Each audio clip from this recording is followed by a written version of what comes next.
आता stage is yours, तू सुरू कर. नी माझा सीने परत मातृभूमीला, सागरा प्राण तळमळला सागरा. मित्रांनो, मला ओळखलंत का? ओळखलं असेलच, अख्खा महाराष्ट्रच काय पण पूर्ण भारत मला ओळखतो. मी आहे विनायक दामोदर सावरकर. क्रांतीवीर सावरकर म्हणतात मला. काय सांगू तुम्हाला ब्रिटिशांबद्दल?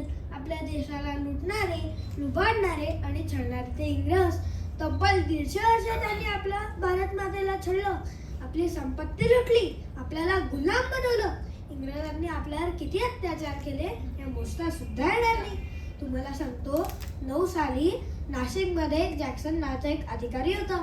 तो नाशिकमधल्या लोकांना खूप त्रास द्यायचा, मुलींना, आयांना खूप खेळायचा. पण तिथे एक आनंद कानेरे नावाचा एक शूरवीर राहत होता. त्याला त्या जॅक्सनचा खूप राग आला. मग काय, ते त्या जॅक्सनला गोळा घालून ठार मारला. मग काय, इंग्रज चिडले आणि जरी मी इंग्लंडमध्ये शिकत होतो तरी मी आपल्या भारतमधल्या मित्रांना मदत करीत होतो हे त्यांना माहीत होतं. पण मग काय, मला पकडलं आणि माझ्यावर खटला भरायचा म्हणून भारतात आणायचं ठरवलं. बोट निघाली भारताकडे. मी विचार केला, जर आपण वाटेत दुसऱ्या देशात पळून गेलो तर इंग्रज आपल्याला पकडू शकणार नाही. आणि मग नंतर बोट प्रवास करता करता फ्रान्सच्या किनाऱ्यावर आली. पण कुठलं होतं माहिती आहे? मार्सिले. चारी बाजूने इंग्रज पोलीस माझ्यावर लक्ष ठेवून होते. पण मी कसला चतुर, संडासात गेलो. तिथे एक काचेची खिडकी होती. फाटकन एका बुक्कीत फोडली आणि मस्तपैकी समुद्रात सूर मारला. काचांमुळे जखमा झाल्या होत्या.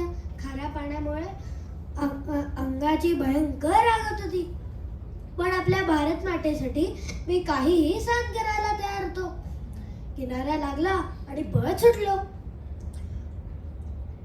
तेवढ्यात तिकडे मला एक फ्रेंच पोलीस दिसला.